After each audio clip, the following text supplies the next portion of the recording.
2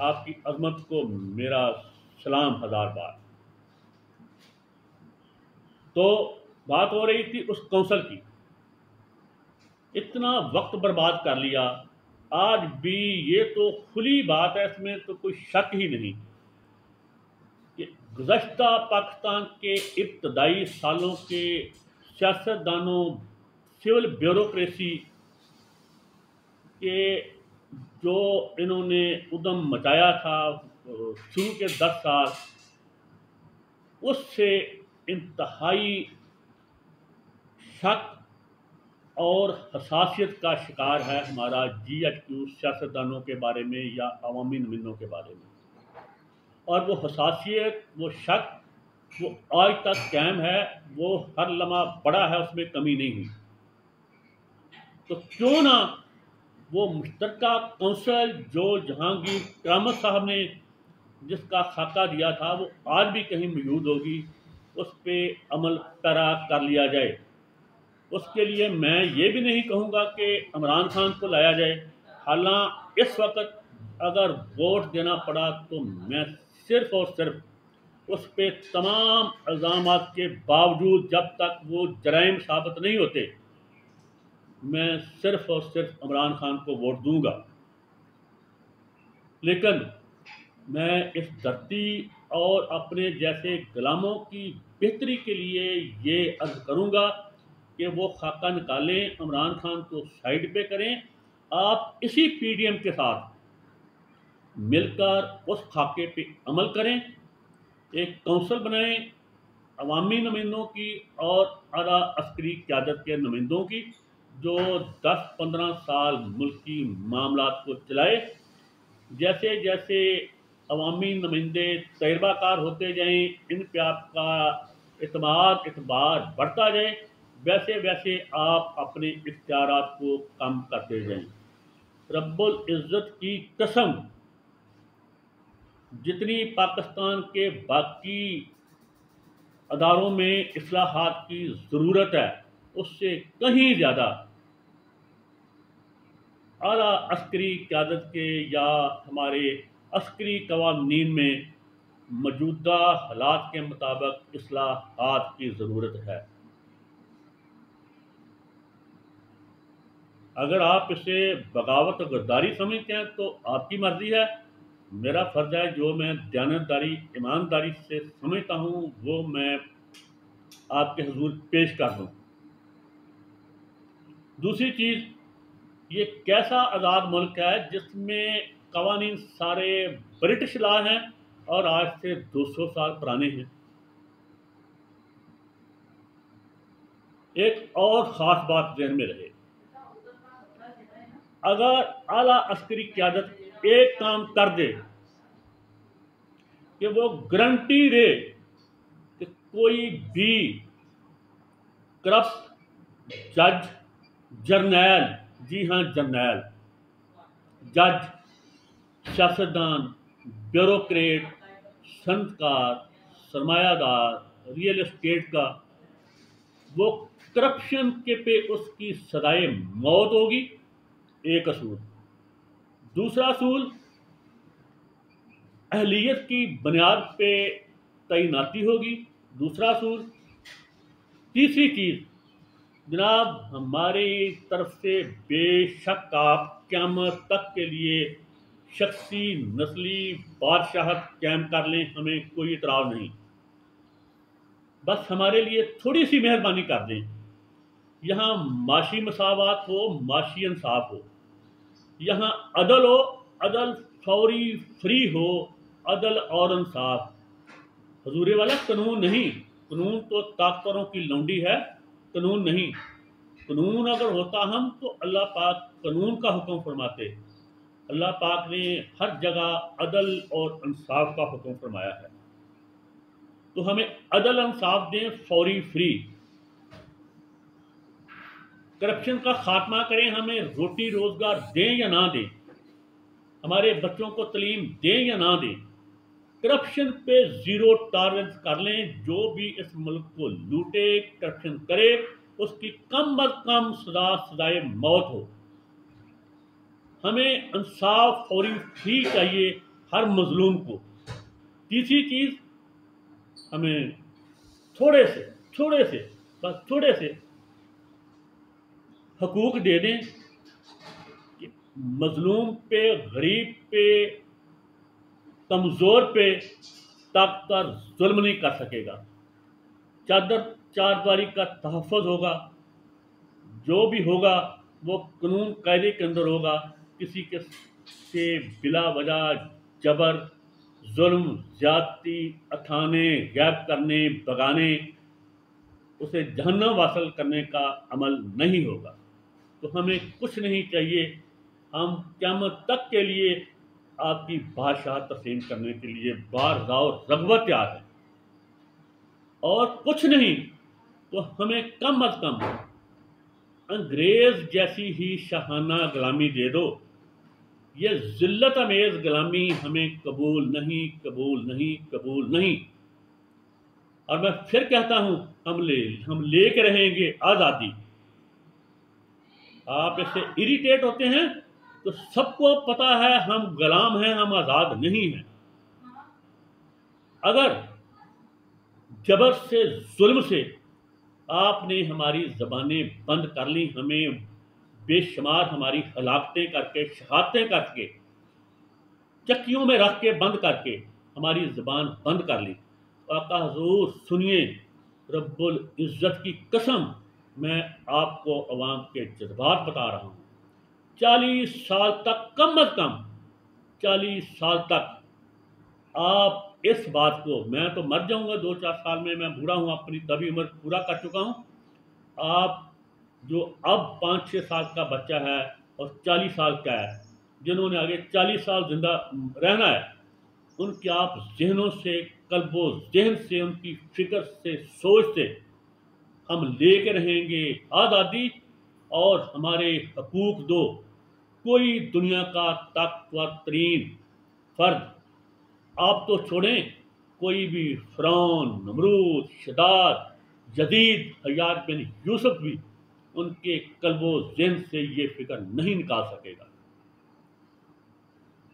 تو خدا کے واسطے ہمیں اگر مکمل آزادی حقوق نہیں دے سکتے تو صرف ہمیں اتنی آزادی اور حقوق دے دیں جتنے انگریز نے برے صغیر کے لوگوں کو دیے ہوئے تھے. تب میرٹ تھا، تب عدل تھا، انصاف تھا، چادر چار دیواری کا تحفظ تھا. میں خدا کو حاضر ناظر جان کے آپ کو 2-3 چیزیں بتاتا ہوں.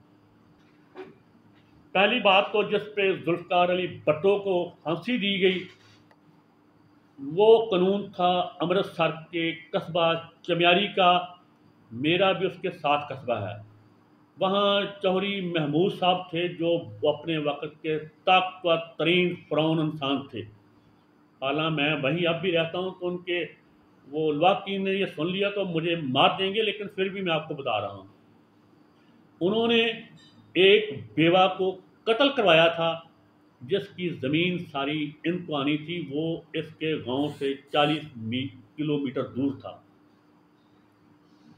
تو جب پرچہ ہوا تو الواقعین نے اس پہ پرچہ کروایا. اس کے باپ کے تعلقات تھے ڈی سی سے، ایس پی سے. وہ ہم پیالہ ہم نوالا تھے انگریز کے ساتھ. اس کا نام تھا چوہری مبارک علی. میں آپ کو پورے ثبوتوں کے ساتھ بتا رہا ہوں. اس نے کہا پیسہ میں اپنے بیٹے کے ساتھ تول کر دے دیتا ہوں، میرے بیٹے کو سزائے موت نہ دو، عمر قید کر دو. انہوں نے کہا تھا کہ اگر ہم یہ کریں گے تو ہمیں ہندوستان میں دوسرے لمحے برداشت کون کرے گا؟ ہمیں تو یہ لوگ برداشت اس لیے کر رہے ہیں کہ ہم ان کو جان و مال کا تحفظ دیتے ہیں، ہم ان کو فوری فری عدل انصاف دیتے ہیں. تو وہ سزائے موت ہوا تھا.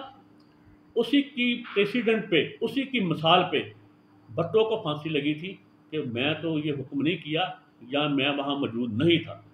بھٹو شہید ہے یا وہ متوفی ہے، یہ خدا پہ چھوڑتا ہوں. دوسری مثال، ہمارے گاؤں کے سابقہ امرتسر کے چمیاری کے ساتھ ہمارا گاؤں تھا. وہاں کے جٹ بڑے خرمست تھے.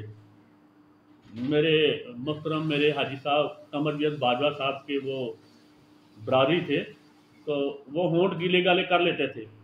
انہوں نے انگور کا پانی پیا ہوا تھا، تو ایک غریب آدمی جا رہا تھا جس کے پاس آدھا کلو چینی تھی، ایک اٹھنی تھی، اور ایک اس کی پگڑی تھی۔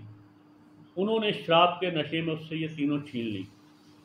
حضور والا تب اب بھی وہی قانون ہے، کسی بھی جرم کے خلاف، فوجداری کے خلاف، وہ جرم ریاست کے خلاف ہوتا ہے، کسی فرد کے خلاف نہیں ہوتا۔ اس کی مدعی ریاست ہوتی ہے، لیکن یہ زندہ قوموں میں ہوتا ہے، ہم جیسی بڑپونجی قوم، دقیانوسی، جاہل، ظالم جابر قوم کے لیے نہیں۔ تو تب وہ جو بھی ایف آئی آر ہوتی تھی اس کی ذمہ داری ہوتی تھی، تب کا چوکیدار ہوتا تھا وہ کیا کہنا چاہیے، نمبردار کے ساتھ ہوتا تھا، اوپر اس کے ایک اور اسپیئر پوسٹ کا عہدہ تھا، اس کے اوپر ایک اور یہ انگریز نے عہدے دیے ہوئے تھے لوگوں کو۔ اس نے جا کے رپٹ درج کرائی کہ یہ ایسے ہوا ہے، ایف آئی آر درج کروائی۔ آج کل تو عمران خان کے کہنے پہ نہیں کسی کی رپٹ درج ہو رہی، کسی اور کی نہیں ہو رہی، کوئی صرف ایک ہی ہو رہی ہے، جس کو کہو کہ یہ فلاں مقدمے میں ہے تو اس کے خلاف خود ہی ہو جائے گی۔ ان کے خلاف مقدمہ چلا، انہوں نے ہر طرح کی، جٹوں نے کھاتے پیتے تھے، وہ میرے جیسا مخلوق الحال تھا، ہر طرح کی رشوت پیش کی، لیکن انہیں 6 سال قید قانون کے مطابق ہوئی۔